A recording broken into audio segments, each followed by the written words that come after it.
नमस्कार, मैं रत्न सेन भारती। आज हम बात करेंगे भारत और नेपाल के बीच में चलने वाली ट्रेन के किराए के बारे में। लंबे समय से बंद पड़ी भारत नेपाल रेल लाइन को एक बार फिर से शुरू कर दिया गया है। इसके बाद से भारत से नेपाल आना और जाना दोनों ही आसान हो जाएगा। बता दें कि इसके बाद से दोनों ही देशों के बीच में एक तो राजनीतिक संबंध अच्छे होंगे, साथ ही साथ व्यापार को भी बढ़ावा देखने को मिलेगा। भारत नेपाल रेलखंड को लेकर तैयारी लगभग पूरी कर ली गई है। जयनगर से जनकपुर तक के सभी स्टेशन होल्ड को सजाया जा रहा है।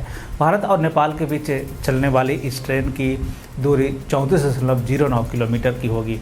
दोनों ही देशों के नागरिकों को इस बात की खुशी है कि भारत और नेपाल के बीच में रेल यात्रा की शुरुआत एक बार फिर से कर दी गई है। बता दें कि पहले इन दोनों देशों के बीच में नैरो गेज का परिचालन होता था, लेकिन अब स्थिति में बदलाव किया गया है। इतना ही नहीं, ट्रेनों की शुरुआत होने के बाद से व्यापारिक रिश्तों में भी सुधार आने की पूरी संभावना जताई जा रही है। आपको बता दें कि नेपाल और बिहार के बीच में बेटी और रोटी का संबंध है। आइए अब जान लेते हैं बिहार और नेपाल के बीच में किन किन स्टेशनों पर रुकते हुए ट्रेन अपने गंतव्य तक पहुंचेगी। इसमें जयनगर से इनरवा तक 4 किलोमीटर की दूरी होगी। वहीं इनरवा से खुजरी के बीच में जो दूरी है वो 4.6 किलोमीटर है। खुजरी होल्ट के बारे में कहा जाता है कि यहाँ की मिठाइयाँ लोग आते और जाते समय अपने घर जरूर ले जाते हैं। खुजरी से महीनाथपुर हॉल्ट के बीच की दूरी 6.9 किलोमीटर की होगी, तो वहीं महीनाथपुर से बैदही के बीच की दूरी 4.4 किलोमीटर को होगी। बैदही से परवाहा हॉल्ट के बीच की दूरी 3.07 किलोमीटर की होगी। वहीं परवाहा से जनकपुर हॉल्ट के बीच की दूरी जो है 7.9 किलोमीटर की होगी, जबकि जनकपुर से कुर्था के बीच की दूरी 5.4 किलोमीटर की होगी। अब अगर हम इसके किराए की बात कर लें तो जयनगर से इनरवा तक आने के लिए सामान्य जो श्रेणी है उसका किराया है 15.50 रुपया, जबकि एसी का किराया है 12.50 रुपया।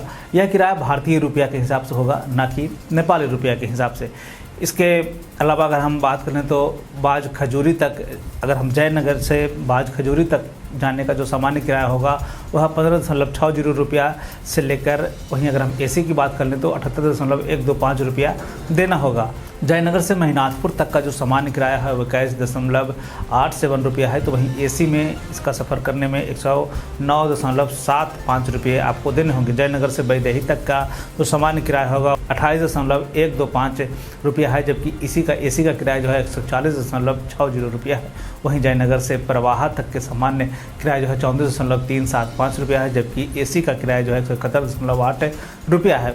वहीं अगर हम जयनगर से जनकपुर के बीच का किराया अगर हम देख लें तो 34.75 रुपया है, जबकि इसका एसी का किराया जो है 218.75 रुपया किराया है। जयनगर से कुर्था के बीच का सामान्य किराया जो है 56.25 रुपया है, तो वहीं एसी का किराया जो है 281.25 रुपया है।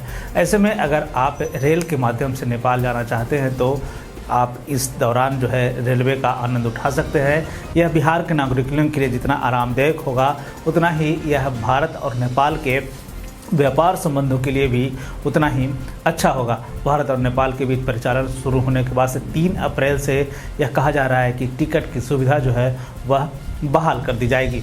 बिहार और बिहार से जुड़ी हुई और भी ऐसे खबरों के लिए बने रहें हमारे चैनल के साथ। मुझे दीजिए इजाज़त। धन्यवाद।